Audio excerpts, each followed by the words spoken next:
فرزند زہرا یہ حالات برے ہیں. کاشانۂ بصیرت ایک ایسا مکمل یوٹیوب چینل جس پر محروم بصارت کے لیے بالخصوص اور تمام افراد کے لیے بالعموم سینکڑوں کی تعداد میں اسلامی کتب دستیاب ہیں. لہذا گزارش ہے کہ آپ اپنی ذمہ داری نبھاتے ہوئے کاشانۂ بصیرت کو سبسکرائب کرنے کے ساتھ ساتھ بیل آئیکن کو پریس کیجیے تاکہ آپ علم کے حصول کے ساتھ ساتھ مذہب اہل بیت کی اشاعت میں بھی اہم کردار ادا کرتے رہیں. کاشانۂ بصیرت. فرزند زہرا یہ حالات برے ہیں. بسم اللہ الرحمن الرحیم. السلام علیکم سامعین. کاشانۂ بصیرت کا یوٹیوب چینل میں سیمی زوار ہم مل کر کتاب پڑھ رہے ہیں کلام امیر المومنین علی علیہ السلام شرح نہج البلاغہ. مؤلف ہیں آیت اللہ ناصر مکارم شیرازی. ترجمہ زیر نگرانی مولانا سید شہنشاہ حسین نقوی. اور یہ ہے اس کتاب کا اس شرح کا والیوم 5 جو ہم مل کر پڑھ رہے ہیں اور ریڈنگ کا ہے یہ پارٹ نمبر 9. کتاب کے صفحہ نمبر 111 پر ہم پڑھنے کا آغاز کر رہے ہیں. خطبہ 115. اس کے بارے میں لکھا ہے کہ یہ طلب بارش کے سلسلے میں ہے. آئیے سب سے پہلے سند خطبہ پڑھتے ہیں. جن لوگوں نے یہ خطبہ سید رضی سے نقل کیا ہے ان میں سے ایک مرحوم صدوق ہیں اور جنہوں نے من لا یحضر الفقی میں آداب نماز 12 کے عنوان سے کافی فرق کے ساتھ نقل کیا ہے اور اس میں کچھ اضافات بھی ہیں جو اس بات کی نشاندہی کرتا ہے کہ سید رضی نے جو کچھ نہج البلاغہ میں نقل کیا وہ اسی خطبے سے لیا گیا ہے. من لا یحضر الفقی جلد نمبر 1 صفحہ نمبر 335 یہ حوالہ ہے.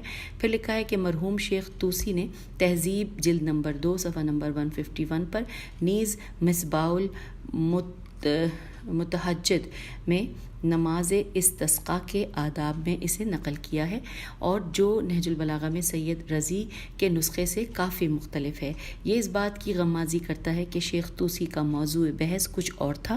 سنی علماء میں سے زمخشری نے بھی کتاب ربیع الابرار میں اس خطبے کے ایک حصے کو نقل کیا ہے جبکہ ابن کثیر کی کتاب نہایہ میں کئی مقامات پر اس خطبے کے پیچیدہ الفاظ اور ان کی تفسیر کی طرف اشارہ کیا گیا ہے. حوالہ ہے مصادر نہج البلاغہ جلد نمبر 2 صفحہ نمبر 256.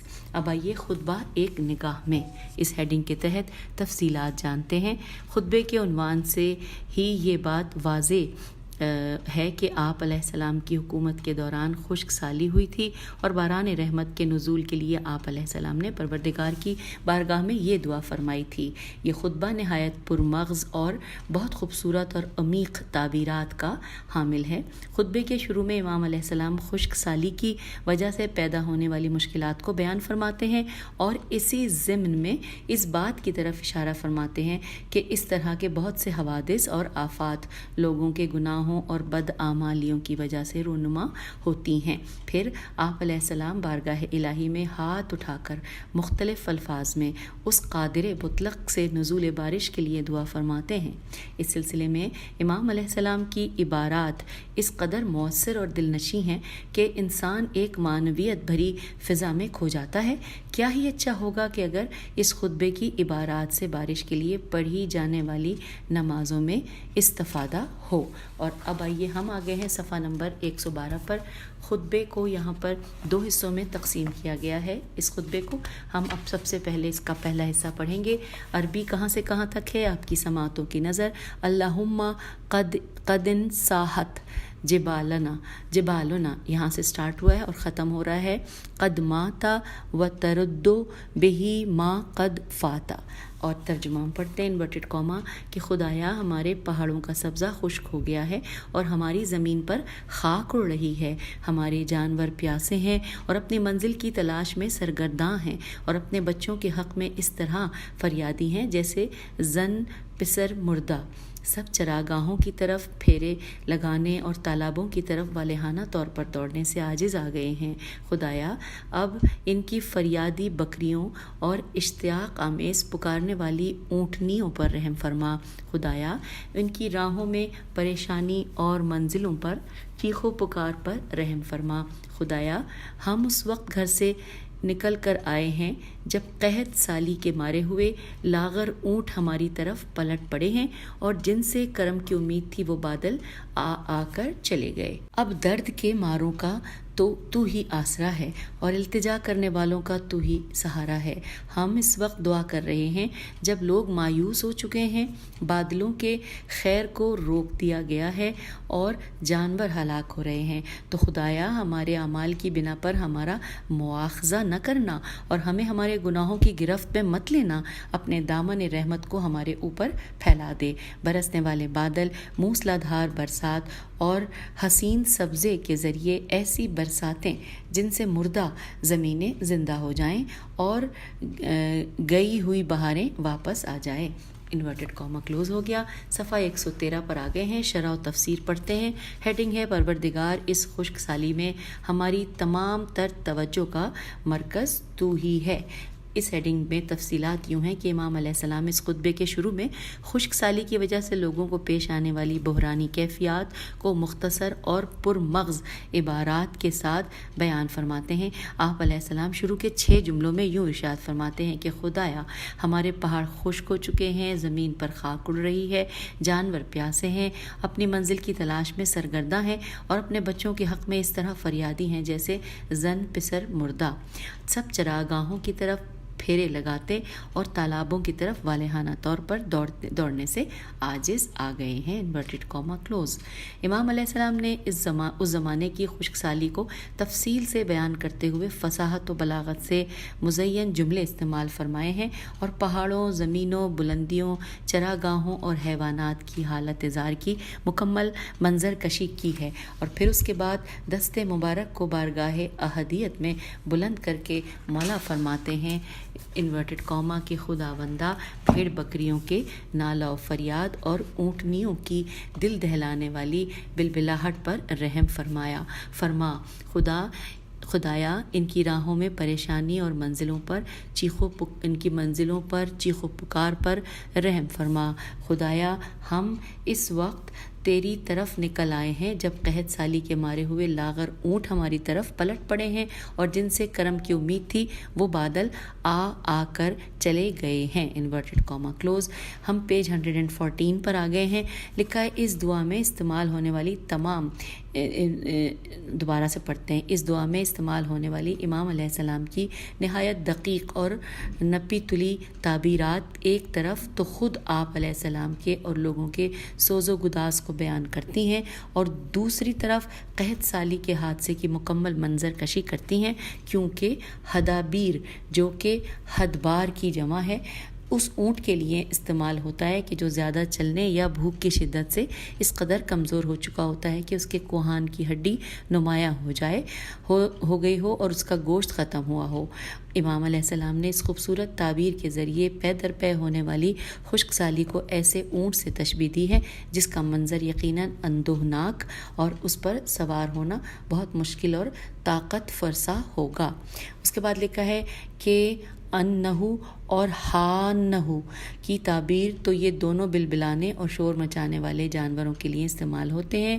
پھر لکھا ہے آنین بھیڑ بکریوں کے ممیانے کو اور حنین اونٹنی کی بلبلاہٹ کو کہتے ہیں، اور یہاں پر ساتھ لکھا ہے کہ یہاں پر اس بات کی طرف اشارہ ہے کہ اس شدید خشک سالی کے سبب تمام جانور اور چوپائے فریاد بلند کرنے لگے ہیں۔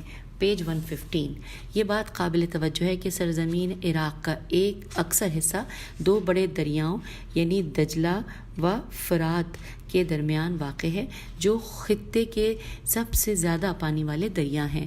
خشک سالی اس قدر شدت پکڑ چکی تھی کہ اہل عراق کو جانوروں کی بنیادی ضروریات کی فراہمی میں بھی مشکلات کا سامنا کرنا پڑ رہا تھا۔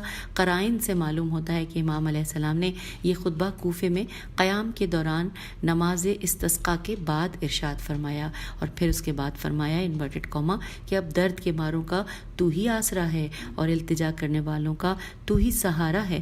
ہم اس وقت دعا کر رہے ہیں جب لوگ مایوس ہو چکے ہیں، بادلوں کے خیر کو روک دیا گیا ہے اور جانور ہلاک ہو رہے ہیں، تو خدایا ہمارے اعمال کی بنا پر ہمارا مواخذہ نہ کرنا اور ہمیں ہمارے گناہوں کے سبب گرفت میں مت لینا۔ Inverted comma close.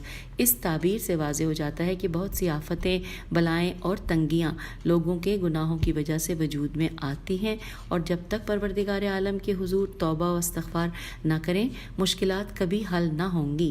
یہ تعبیر اس تعبیر کی مانند ہے کہ جو حضرت نوح علیہ السلام نے اللہ کے حضور اپنی قوم کی شکایت کرتے وقت اختیار کی تھی، جس میں آپ نے فرمایا تھا انورٹڈ کاما سورہ نوح کی آیت نمبر 10 اور 11 انورٹڈ کاما، میں نے اپنی قوم سے کہا کہ تم لوگ اپنے گناہوں سے خدا کے حضور توبہ استغفار کرو، یقیناً وہ بہترین بخشنے والا ہے، وہ تم پر آسمان سے موسلادھار بارش برسائے گا۔ انورٹڈ کاما کلوز ہو گیا۔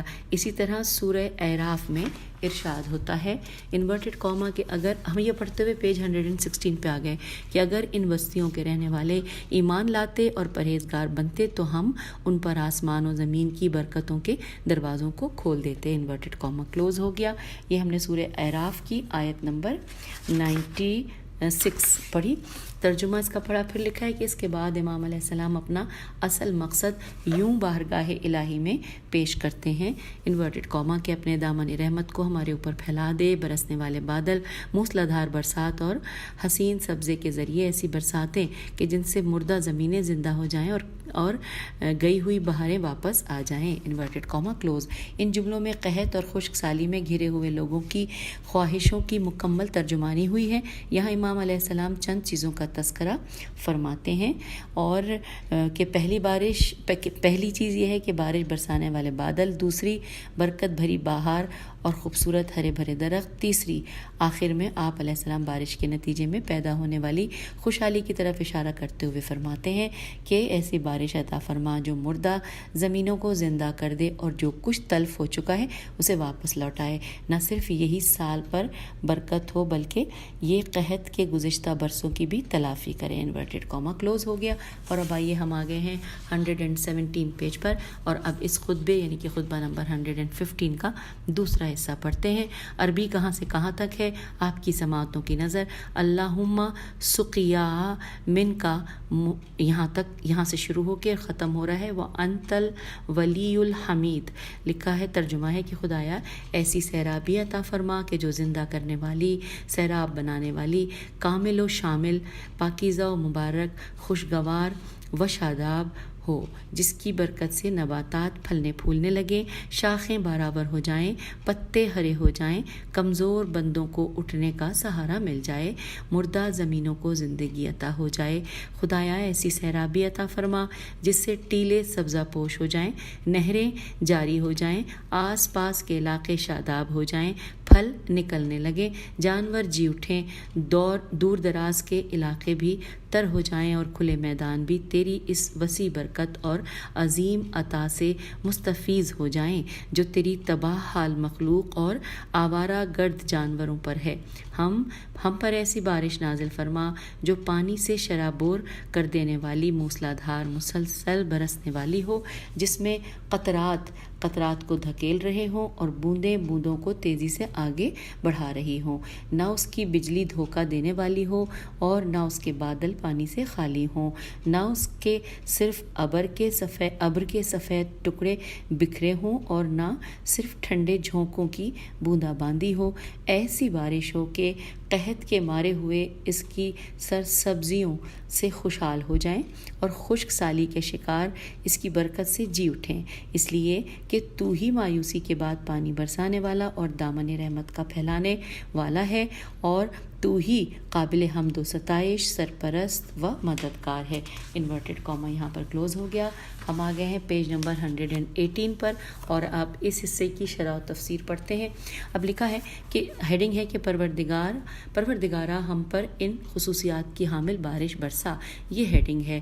تفصیلات ہیں کہ خطبے کے اس حصے میں امام علیہ السلام اپنے اور ساتھیوں کی دلی کیفیت جو کہ باران رحمت کا نزول ہے بیان فرماتے ہیں، اور خدا سے ایسی بارش کے خواہاں ہیں کہ جس میں 20 صفات موجود ہوں، 20 صفات موجود ہوں۔ ان صفات میں سے ہر ایک اہم نقطے کی طرف اشارہ کرتی ہے۔ کتنی دلچسپ اور تعجب خیز بات ہے کہ امام علیہ السلام نے مطلوبہ بارش کے لیے اتنی ساری صفات بیان فرمائیں۔ یہ ایسے اوصاف ہیں کہ جن میں سے ہر ایک انسان کو خالق کی عظمت کے آگے سر جھکانے پر مجبور کرتا ہے، اور سامعین کو یہ سمجھاتا ہے کہ بارش کے یہ قطرے کس قدر برکات اور آثار کے حامل ہو سکتے ہیں۔ مولا فرماتے ہیں انورٹڈ کاما کہ خدایا ایسی سیرابی عطا فرما جو زندہ کرنے والی، سیراب کرنے والی، کامل و شامل، پاکیزہ و مبارک، خوشگوار و شاداب ہو، جس کی برکت سے نباتات پھلنے پھولنے لگیں، شاخیں برابر ہو جائیں، پتے ہرے ہو جائیں، کمزور بندوں کو اٹھنے کا سہارا مل جائے اور مردہ زمینوں کو زندگی عطا ہو جائے۔ Inverted comma close. لکھا ہے در حقیقت امام علیہ السلام اللہ تعالیٰ کے حضور ایسی بارش کی درخواست کر رہے ہیں جس میں تمام شرائط موجود ہوں اور موانع اس سے دور ہوں۔ میم واو الف نون عین، موانع اس سے دور ہوں، کیونکہ بارہا دیکھنے میں آیا ہے کہ بعض مواقع پر ایسی موسلادھار بارشیں ہوتی ہیں کہ جو ہر چیز کو اپنے ساتھ بہا کر لے جاتی ہیں، یا وہ ایک خاص مقام تک محدود ہوتی ہیں اور ان کا فائدہ عام نہیں ہوتا، یا یہ بارشیں یک بستہ ہواؤں کے ہمراہ ہوتی ہیں جن کے منفی نتائج سامنے آتے ہیں، یا گرم لو، شدید طوفان اور فصلوں کو تباہ کرنے والے موذی حشرات جیسے موانع، میم واو الف نون عین، موانع کی درخواست کرتے ہیں۔ اس دعا کے ضمن میں آپ علیہ السلام 7 وصف بیان فرماتے ہیں جو کہ مذکورہ بالا 13 اوصاف کے ساتھ ملا کر پورے 20 بن جاتے ہیں۔ مولا عرض کرتے ہیں انورٹڈ کاما خدایا ایسی سیرابی عطا فرما جس سے ٹیلے سبزہ پوش ہو جائیں، نہریں جاری ہو جائیں، آس پاس کے علاقے شاداب ہو جائیں، پھل نکلنے لگیں، جانور جی اٹھیں، دور دراز کے علاقے بھی تر ہو جائیں، اور کھلے میدان بھی تیری اس وسیع برکت اور عظیم عطا سے مستفیض ہو جائیں، اور تیری تباہ حال مخلوق اور آوارہ گرد جانوروں پر ہے۔ دوبارہ پڑھتے ہیں آخری جملے کو کہ عظیم عطا ہے، تیری عظیم عطا سے مستفیض ہو جائیں جو تیری تباہ حال مخلوق اور آوارہ گرد جانوروں پر ہے۔ Inverted comma close.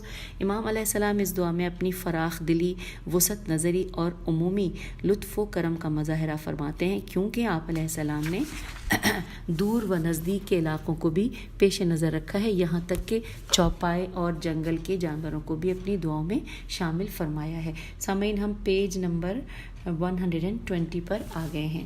اب لکھا ہے کہ یوں آپ کی درخواست سبھی کے حق میں قرار پائی ہے اور ساتھ ساتھ یہ بھی لکھا ہے کہ یہی اسلام کے عظیم پیشوا اور امام معصوم علیہ السلام کے عمومی لطف و کرم کے معنی ہیں۔ اس کے بعد امام علیہ السلام نزول باران رحمت کے لیے اپنی دعاؤں کو جاری رکھتے ہوئے یوں عرض گزار ہوتے ہیں انورٹڈ کاما کے خداوندا اور ہم پر ایسی بارش نازل فرما جو پانی سے شرابور کر دینے والی، موسلا دھار مسلسل برسنے والی ہو، جس میں قطرات کو دھکیل رہے ہوں اور بوندیں بوندوں کو تیزی سے آگے بڑھا رہی ہوں۔ انورٹڈ کاما کلوز ہو گیا۔ پھر اس بارش کی مزید کچھ صفات بیان فرماتے ہیں کہ نہ اس کی بجلی دھوکہ دینے والی ہو اور نہ اس کے بادل پانی سے خالی ہوں، نہ اس کی طرف ابر کے سفید ٹکڑے بکھرے ہوں اور نہ صرف ٹھنڈے جھونکوں کی بوندا باندی ہو۔ Inverted comma close. اور اب ہم آگے ہیں پیج نمبر 121 پہ، اور ہم پھر لکھا ہے کہ مزید توصیف فرماتے ہیں مولا کہ ایسی بارش عنایت ہو کہ قحط کے مارے ہوئے اس کی سرسبزیوں سے خوشحال ہو جائیں اور خشک سالی کے شکار اس کی برکت سے جی اٹھیں، اس لیے کہ تو ہی مایوسی کے بعد پانی برسانے والا اور دامن رحمت کا پھیلانے والا ہے، اور تو ہی قابل حمد و ستائش، سرپرست و مددگار ہے۔ Inverted comma close. امیر المومنین علیہ السلام خطبے کے اس حصے میں 9 صفات اور بیان فرماتے ہیں۔ پہلے بیان کردہ اوصاف اور یہ 9 اوصاف ملا کر کل 29 اوصاف بنتے ہیں۔ واقعی عجیب بات ہے کہ عموماً بارش کے لیے دعا کرنے والے زیادہ سے زیادہ 1 یا 2 اوصاف کے ذریعے خدا سے مانگتے ہیں کہ خدا بندہ ہم پر پربرکت بارش نازل فرما، مگر امام علیہ السلام نے وہی دعا اتنے دقیق اوصاف، لطیف تعبیرات اور شیریں و متنوع عبارات کے ساتھ 29 نکات کی صورت میں بیان فرمائی ہے کہ انسان اسے پڑھ کر حیران ہو جاتا ہے۔ اس خطبے میں امام علیہ السلام نے اپنی بے مثال فصاحت و بلاغت کا مظاہرہ فرمایا ہے۔ آپ علیہ السلام بارگاہ الہی میں اپنی درخواست اس طرح پیش کرتے ہیں کہ لوگوں کو اللہ تعالیٰ کے الطاف و نعمات سے روشناس کرائیں اور انہیں سمجھائیں کہ نعمت کی راہ میں بہت سے موانع ہوتے ہیں کہ اگر لطف خدا بند شامل حال نہ ہو تو انسان ہرگز مطلوبہ نعمت و کمال تک نہیں پہنچ سکتا۔ بلا شبہ ایسا کلام صرف ایسے شخص سے ہی صادر ہو سکتا ہے جسے خدا بند تعالیٰ کی تائید اور روح القدس کی مدد حاصل ہو۔ اب اگلی ہیڈنگ آ گئی ہے کہ اس خطبے میں مذکور بعض پیچیدہ الفاظ کی تشریح۔ لکھا ہے کہ اس خطبے کے آخر میں یہ عبارات نقل ہوئی ہیں۔ اس حوالے سے سید رضی فرماتے ہیں کہ انساحت جبالنا یعنی پہاڑوں میں خشک سالی سے شگاف پڑ گئے ہیں، اور انساحت صوبو میں ہجے کر دیتی ہوں، الف نون صاد الف ہے اور اس کے اوپر حمزہ ہے، انساحت صوبہ، الف لام سے واو، سے کے اوپر تشدید بھی ہے اور فتحہ بھی ہے اور بے کے اوپر پیش ہے۔ وہ کہتے ہیں کہ انساح الصوبہ اس وقت کہا جاتا ہے کہ جب کپڑا پھٹ جائے، اور ان سب کو ملا کے ان کے سب کے معنی گھاس کے بالکل خشک ہو جانے کے ہیں۔ اسی طرح جو ورڈ ہے وہامت، اور یعنی کہ ہمارے جو چوپائے پیاسے ہیں، اور حیام شدید پیاس کے معنی میں استعمال ہوتا ہے۔ پھر لکھا ہے کہ ایک اور ورڈ ہے ہدابیر السنینا، لکھا ہے ہدابیر ہدبار کی جمع ہے، وہ اونٹ جسے سفر لاغر بنا دے، اور گویا کہ قحط زدہ سال کو اس اونٹنی سے تشبیہ دی گئی ہے، جیسا کہ ذوالرمہ شاعر نے کہا ہے۔ اب جو ہے شاعر کا شعر عربی میں ہے، نیچے لکھا ہے اس کے بارے میں کہ یہ لاغر اور کمزور اونٹنیاں ہیں جو یا تو بس ہر سختی و صعوبت جھیل کر اپنی جگہ بیٹھی رہتی ہیں، یا ہم انہیں کسی بے آب و جنگل میں لے جاتے ہیں تو وہ وہاں پر وہ جاتی ہیں۔ تو یہاں پر انورٹڈ کاما کلوز ہو گیا۔ یہ جو شعر تھا اس کا ترجمہ ہم نے پڑھا۔ اب اس کے بعد لکھا ہے جو ورڈ یعنی کہ لا فضا فے زے عین اور پھر ربابہا، لکھا ہے فضا بادل کے چھوٹے چھوٹے ٹکڑے، یعنی بادل کے چھوٹے چھوٹے ٹکڑے ہوں بلکہ گھنے اور بارش والے بادل ہوں۔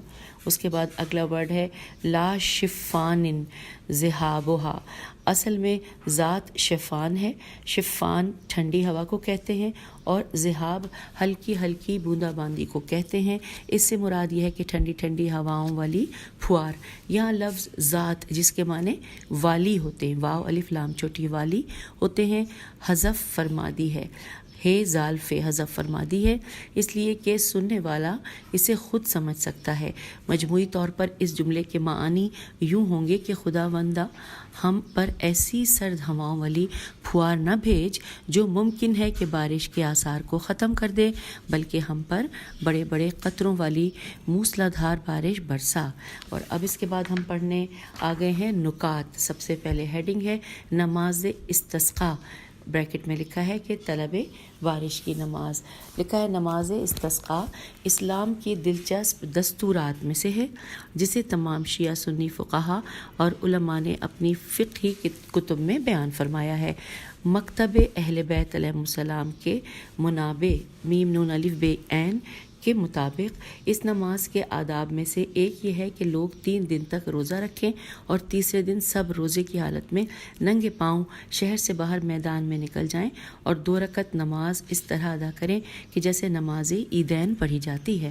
پہلی رکعت میں حمد اور سورہ کے بعد 5 قنوت اور دوسری رکعت میں 4 قنوت پڑھیں اور قنوت میں نماز عید کے قنوت میں پڑھی جانے والی دعا کے بجائے طلب بارش و رحمت کے لیے خدا کی بارگاہ میں دعا کریں اور ہر دعا سے پہلے محمد و آل محمد علیہ السلام پر درود پڑھیں. جب امام نماز سے فارغ ہو جائے تو اپنی ابا کو باران رحمت کی امید میں الٹ کر پہنے اور قبلے کی طرف رخ کر کے 100 بار اونچی آواز میں صدائے 100 بار اونچی آواز میں صدائے تکبیر اللہ اکبر بلند کرے اور لوگ بھی اس کے ساتھ تکبیر پڑھیں.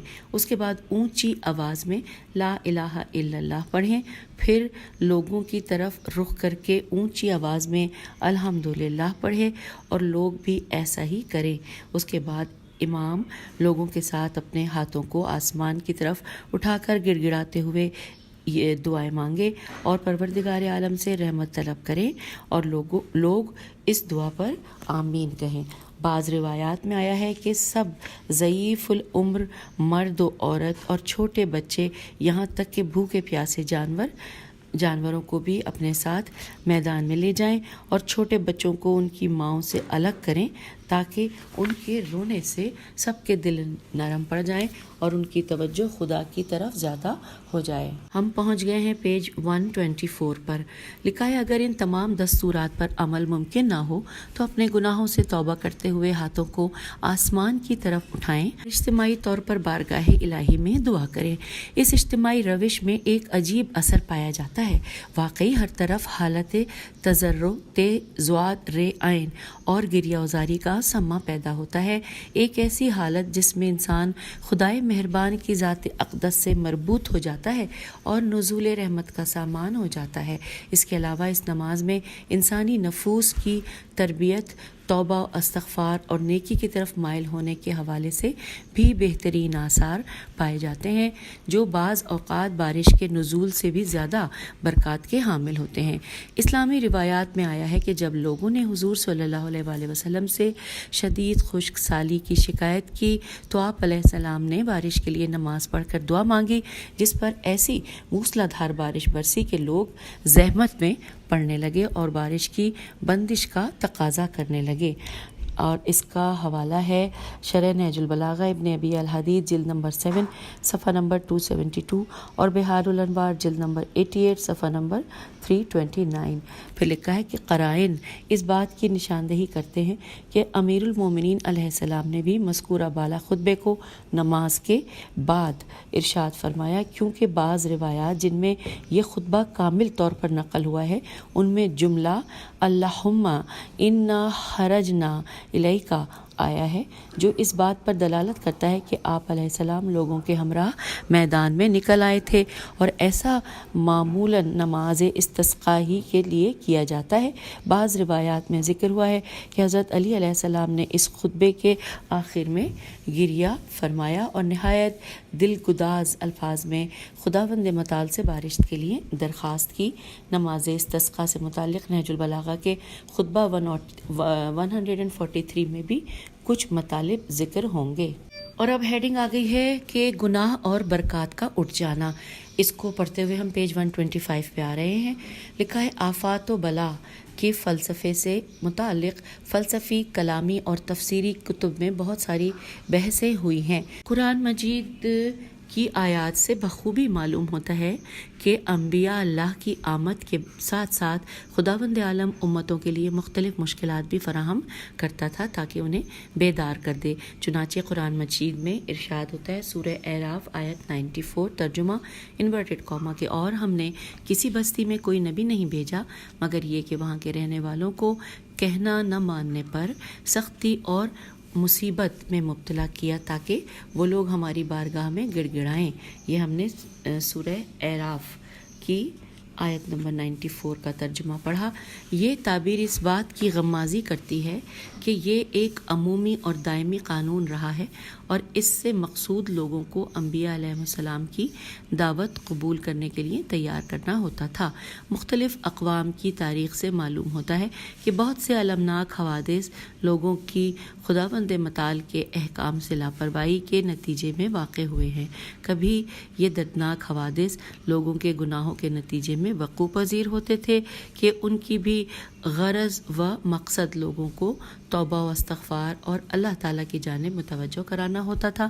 چنانچہ ایک اور آیت میں ارشاد ہوتا ہے، سورہ روم آیت نمبر 41 ترجمہ: خشکی اور تری میں لوگوں کی بدعمالیوں کے باعث فساد پھیل گیا، اس لیے کہ انہیں ان کے بعض کرتوتوں کا پھل اللہ تعالیٰ چکھا دے. بہت ممکن ہے کہ وہ باز آ جائیں. سورہ روم آیت 41 کا ترجمہ پڑھا. پھر لکھا ہے کہ یوں بخوبی واضح ہو جاتا ہے کہ اللہ اور آسمانی تربیت کی روشوں میں سے ایک قدرتی یا اجتماعی طور پر پیش آنے والے یہی حوادث ہیں. چنانچہ خشک سالی کا مسئلہ بھی انہی تربیتی اہداف میں سے ایک ہو سکتا ہے. امام علیہ السلام اس خطبے میں فرماتے ہیں کہ اے اللہ، ہم ایسی حالت میں تجھے پکار رہے ہیں جب کہ لوگ ہر طرف سے نا امید ہو چکے ہیں. سامعین، ہم آ گئے ہیں آخری صفحے پر، پیج 126 پر. لوگ ہر طرف سے مایوس ہو چکے ہیں، بادل برسنے سے تھم گئے ہیں اور چوپائے ہلاک ہونے لگے ہیں کہ تو ہمارے اعمال کے سبب ہمارا مواخذہ نہ فرما اور ہمارے گناہوں کے سبب ہمیں نہ پکڑ. Inverted comma close. خطبہ نمبر 43 میں یہی مطلب زیادہ وضاحت کے ساتھ بیان کیا گیا ہے کہ خشک سالی کے موقع پر امام علیہ السلام نے لوگوں کو خبردار کیا کہ اپنے گناہوں سے توبہ کریں اور خداوند عالم کی طرف متوجہ ہوں. اس کے بعد آپ علیہ السلام نے اس سلسلے میں سورہ نوح کی چند آیات کے ذریعے استدلال فرمایا، جس کی شرح انشاءاللہ جلد بیان ہوگی. اور ہم یہاں پر گفتگو کو حضرت امام جعفر صادق علیہ السلام کی ایک حدیث کے ذریعے اختتام تک پہنچاتے ہیں، اگرچہ اس سلسلے میں ابھی بہت کچھ کہنے کی گنجائش باقی ہے. حضرت امام جعفر صادق علیہ السلام نے فرمایا کہ جب 4 چیزیں عام ہو جائیں گی تو 4 چیزیں ظاہر ہوں گی. جب زنا عام ہوگا تو زلزلے نمایاں طور پر آنے لگیں گے. جب لوگ زکوٰۃ دینا چھوڑ دیں گے تو چوپائے ہلاک ہو جائیں گے. اور جب حکام اپنے فیصلوں میں ظلم کریں گے تو آسمان سے بارش نہیں برسے گی. اور جب عہد و پیمان توڑ دیا جائے گا تو مشرکین مسلمانوں پر فتح پائیں گے. Inverted comma close. حوالہ ہے بہار الانوار، جلد 76 صفحہ نمبر 21، حدیث نمبر 13. اس کے بعد لکھا ہے کہ ابو ولاد نام ہے یہ انورٹڈ کاما میں، ابو ولاد واو لام الف دال کے معتبر اور معروف حدیث میں بھی نقل ہوا ہے کہ امام جعفر صادق علیہ السلام نے بعض عدالتی مسائل سے متعلق ابو حنیفہ کے غلط فتوے کو سنا تو فرمایا کہ اس طرح کے فتووں کی وجہ سے آسمان اپنا پانی روک لیتا ہے اور زمین کی برکتیں ناپید ہو جاتی ہیں. حوالہ ہے وسائل الشیعہ، جلد نمبر 13 صفحہ نمبر 256. تو سامعین، ہم پیج 126 پر خطبہ 115 خطبے کو مکمل کر چکے ہیں اور اب دعا کرتے ہیں کہ ہم اگلے خطبے کو بھی اتنی ہی آسانی سے پڑھ لیں. اب آپ سے یہاں پر اجازت چاہتے ہیں. فی امان اللہ.